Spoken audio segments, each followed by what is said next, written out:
भोपाल से प्रस्तुत हैं प्रादेशिक समाचार। नमस्कार, समाचारों के साथ मैं जितेंद्र रघुवंशी। पहले मुख्य समाचार। प्रधानमंत्री नरेंद्र मोदी ने कहा, भारत 2047 तक एक विकसित देश बन जाएगा। देश में भ्रष्टाचार, जातिवाद और सांप्रदायिकता का कोई स्थान नहीं होगा। भाजपा अध्यक्ष जेपी नड्डा ने सतना जिले के मझगवां से जन आशीर्वाद यात्रा को किया रवाना। कहा, सभी वर्गों की भलाई के लिए कार्य कर रही भाजपा सरकारें। नौसेना कमांडरों का इस वर्ष का दूसरा सम्मेलन आज से नई दिल्ली में शुरू होगा और प्रदेश के कई हिस्सों में कम बारिश से उत्पन्न सूखे की स्थिति से निपटने मुख्यमंत्री ने बुलाई उच्च स्तरीय बैठक। अब समाचार विस्तार से। प्रधानमंत्री नरेंद्र मोदी ने कहा है कि भारत 2047 तक एक विकसित देश बन जाएगा और देश में भ्रष्टाचार, जातिवाद और सांप्रदायिकता का कोई स्थान नहीं होगा। उन्होंने यह बात नई दिल्ली में आयोजित हो रहे G20 शिखर सम्मेलन से ठीक पहले एक समाचार एजेंसी से बातचीत में कही। श्री मोदी ने कहा कि G20 शिखर सम्मेलन में भारत के विचारों और दृष्टिकोण को दुनिया भविष्य की एक रूपरेखा के रूप में देख रही है। उन्होंने कहा कि अलग अलग विषयों से जुड़े G20 देशों के मंत्री स्तरीय समूह के निर्णय दुनिया के भविष्य के लिए निर्णायक सिद्ध होंगे। प्रधानमंत्री ने कहा कि भारत का दृष्टिकोण एक विचार मात्र नहीं है, बल्कि G20 की भारत की अध्यक्षता के कई सकारात्मक परिणाम सामने आ रहे हैं। उन्होंने कहा कि वसुधैव कुटुंबकम G20 की विषय वस्तु रही है और यह केवल एक नारा नहीं है, बल्कि हमारे सांस्कृतिक मूल्यों का एक व्यापक दर्शन है। प्रधानमंत्री ने कहा कि G20 में अफ्रीका भारत के लिए सर्वोच्च प्राथमिकता है। उन्होंने कहा कि सभी पक्षों को सुने बिना कोई भी योजना सफल नहीं हो सकती। श्री मोदी ने कहा कि भारत में एक दशक से भी कम समय में दुनिया की 5 सबसे बड़ी अर्थव्यवस्था वाले देशों में अपनी जगह बनाई है और जल्द ही भारत दुनिया की 3 सबसे बड़ी अर्थव्यवस्था वाले देशों में शामिल हो जाएगा। भारतीय जनता पार्टी के राष्ट्रीय अध्यक्ष जेपी नड्डा सतना जिले के चित्रकूट स्थित मझगवां से जन आशीर्वाद यात्रा को हरी झंडी दिखाकर रवाना किया। इस अवसर पर श्री नड्डा ने कहा कि प्रधानमंत्री नरेंद्र मोदी के नेतृत्व में एनडीए गठबंधन में सरकार भारत को विकसित बनाने के लिए प्रयासरत है। उन्होंने कहा कि देश के 14 करोड़ से अधिक लोग गरीबी से मुक्त हुए हैं और यह बदलते भारत की तस्वीर है। श्री नड्डा ने कहा कि आज भारत दुनिया की 5वीं सबसे बड़ी अर्थव्यवस्था है। उन्होंने कहा कि 2003 से पहले मध्य प्रदेश विकास से अछूता था, लेकिन मुख्यमंत्री शिवराज सिंह चौहान के नेतृत्व में सरकार ने प्रदेश को विकसित राज्य बनाया है। पहले मध्य प्रदेश की प्रति व्यक्ति आय 11,000 रुपये थी, जो आज बढ़कर 1,40,000 हो गई है।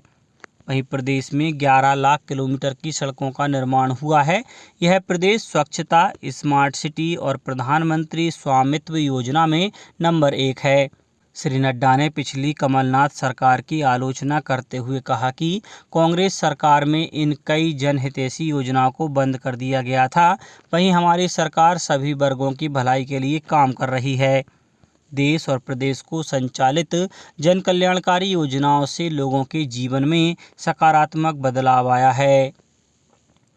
मुख्यमंत्री शिवराज सिंह चौहान ने सभा को संबोधित करते हुए राज्य सरकार द्वारा किए गए विकास कार्यों, उपलब्धियों और योजनाओं की जानकारी दी। उन्होंने कहा कि देश और प्रदेश में भाजपा को एक बार फिर जनता का आशीर्वाद मिलेगा। केंद्रीय मंत्री नरेंद्र सिंह तोमर, ज्योतिरादित्य सिंधिया, पार्टी के राष्ट्रीय महासचिव कैलाश विजयवर्गीय, प्रदेश भाजपा अध्यक्ष विष्णुदत्त शर्मा सहित पार्टी के कई नेता इस अवसर पर मौजूद थे। विधानसभा चुनाव के मद्देनजर भारतीय जनता पार्टी प्रदेश के 5 स्थानों से जन आशीर्वाद यात्राएं निकाल रही है। दूसरी यात्रा नीमच से शुरू होगी, जिसमें केंद्रीय रक्षा मंत्री राजनाथ सिंह शामिल होंगे। वहीं तीसरी और चौथी यात्रा मंडला और श्योपुर से 5 सितंबर को प्रारंभ होगी। केंद्रीय गृह एवं सहकारिता मंत्री अमित शाह इन दोनों यात्राओं को हरी झंडी दिखाकर रवाना करेंगे, जबकि 6 सितंबर को खंडवा से शुरू होने वाली यात्रा में केंद्रीय सड़क परिवहन एवं राजमार्ग मंत्री नितिन गडकरी शामिल होंगे। यह यात्राएं 10,000 किलोमीटर का सफ़र तय करेंगी। इस अवसर पर 50 बड़ी सभाएं भी आयोजित की जाएंगी। इस वर्ष का दूसरा नौसेना कमांडर्स सम्मेलन आज से नई दिल्ली में शुरू हो रहा है। वर्ष में 2 बार आयोजित किए जाने वाले इस सर्वोच्च सम्मेलन में नौसेना कमांडर महत्वपूर्ण नीतिगत निर्णयों पर विचार करेंगे। 3 दिन के इस सम्मेलन के दौरान नौसेना के वरिष्ठ अधिकारी पिछले 6 महीने के दौरान की गई संचालन, साज सामान, उपकरण, प्रशिक्षण और प्रशासनिक गतिविधियों की समीक्षा करेंगे। इसके साथ ही सम्मेलन में नौसेना की विभिन्न परियोजनाओं की समीक्षा भी की जाएगी। प्रदेश में चुनावी तैयारियों का जायजा लेने के लिए वरिष्ठ चुनाव आयुक्त धर्मेंद्र शर्मा और नीतेश व्यास भोपाल पहुंच गए हैं। आयोग का यह दल आज से 3 दिन तक यहां बैठक कर चुनावी तैयारियों का जायजा लेंगे। आयोग का यह दल प्रशासनिक और पुलिस अधिकारियों के साथ बैठक कर चुनाव के दौरान सुरक्षा से जुड़े इंतजामों पर भी चर्चा करेगा। राजनीतिक दलों के प्रतिनिधियों के साथ भी यह दल बातचीत करेगा। मुख्यमंत्री शिवराज सिंह चौहान ने प्रदेश के कुछ हिस्सों में कम वर्षा से उत्पन्न सूखे की स्थिति से निपटने के लिए भोपाल में उच्च स्तरीय बैठक बुलाई है। इस बैठक में कृषि, राजस्व सहित करीब 1 दर्जन विभागों के अधिकारी हिस्सा ले रहे हैं। जनसंपर्क एवं लोक स्वास्थ्य यांत्रिकी मंत्री राजेंद्र शुक्ल ने कहा है कि रीवा में संस्कृत विश्वविद्यालय की स्थापना की जाएगी। मुख्यमंत्री शिवराज सिंह चौहान 30 सितंबर को लक्ष्मण बाग परिसर में पाणिनि संस्कृत विश्वविद्यालय केंद्र का शुभारंभ करेंगे।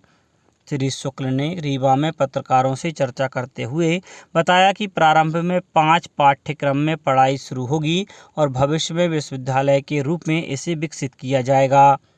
उन्होंने कहा कि रीवा में 500 करोड़ रुपए की लागत से हवाई अड्डे का निर्माण किया जा रहा है। यह निर्माण कार्य अगले वर्ष मार्च तक पूर्ण होगा। श्री शुक्ल ने बताया कि रीवा में IT पार्क की स्थापना के लिए 30 करोड़ रुपए मंजूर किए गए हैं। बहुती नहर का काम तेजी से जारी है। इससे 6 लाख एकड़ में सिंचाई की सुविधा उपलब्ध होगी।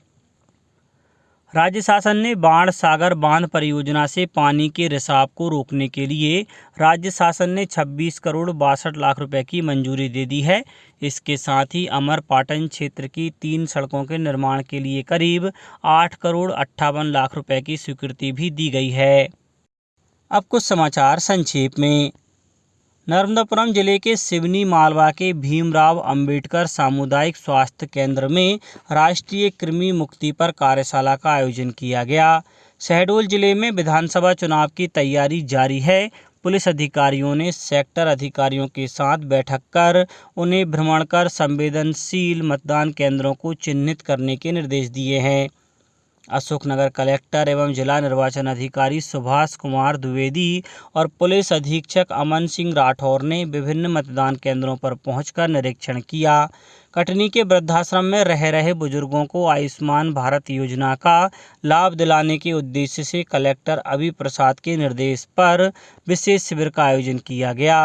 रतलाम में भाजपा का कार्यकर्ताओं का सम्मेलन आयोजित किया गया। अतिथि उच्च शिक्षा मंत्री डॉक्टर मोहन यादव ने इस सम्मेलन में कार्यकर्ताओं से चुनावी तैयारियों में जुटने का आह्वान किया।